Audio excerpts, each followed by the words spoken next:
Ano bang paborito niyong almusal o ulam sa umaga? Ang pinaka-paborito ko ay ang hotdog.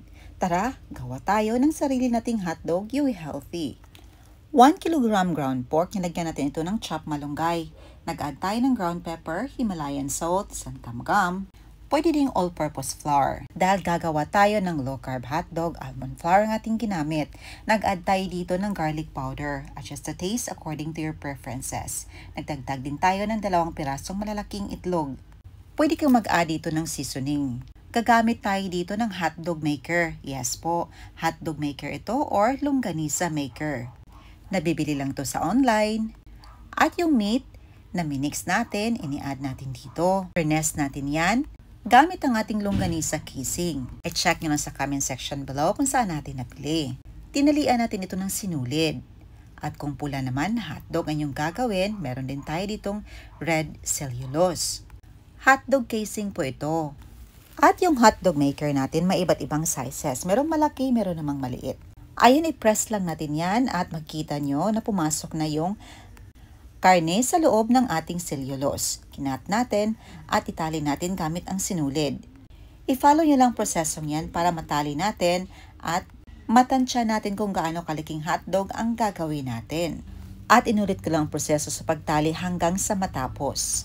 At kung nahihirapan kayong sundan ito, nasa sa inyo din yun kung gaano or ano ang proseso sa pagtali nyo or sa pagkat yun ng ating hotdog. Ito na after ng mga ilang minuto.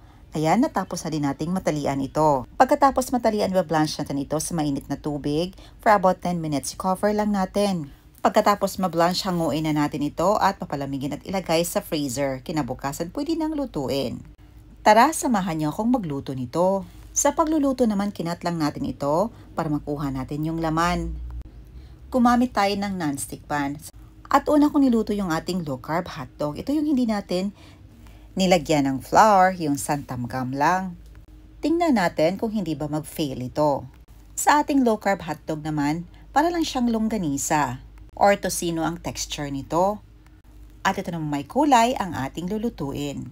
At ito yung hotdog na binablanch natin sa mainit na tubig for about 10 minutes. So meron tayo ditong low-carb hotdog na red cellulose ang ating ginamit. So dalawang klase po ito. Itong hindi low-carb at ito namang low-carb. Naglagay lang tayo ng oil sa ating kawali. Mag-add tayo ng tubig. So ganito talaga ako magluluto ng hotdog. Haluan ko siya ng tubig para hindi masunog ito. At paisa-isa na nating lutuin ang ating hotdog na nilagyan natin ng flour, seasoning at saka itlog. Tinakpan lang natin ito at kapag kumulo na, i-flip natin para maluto naman yung other side nito. Madali lang maluto ang hotdog na na-blanch natin dahil na half-cook na ito. Pagkaraan ng mga ilang minuto, ito na hanguin na natin dahil na fully cook na ito. Ito po yung hotdog na low carb at hindi low carb. Tikman na natin. Ito yung hotdog na napaka-healthy dahil nag-add tayo ng gulay, malunggay. Excited na tayong tikman ito. Syempre, hindi kompleto ang hotdog kapag walang kasamang ketchup. Ito po yung ating low-carb na hotdog, yung hindi natin nilagyan ng flour, yung santam gum lang at walang seasoning. Para lang siyang longganisa. At ito namang isang hotdog, yung hindi low-carb, yung binanch natin for 10 minutes sa mainit na tubig. Nilagyan natin ng flour, cornstarch at saka itlog at seasoning. Hotdog na hotdog talaga ang lasa at ang texture niya.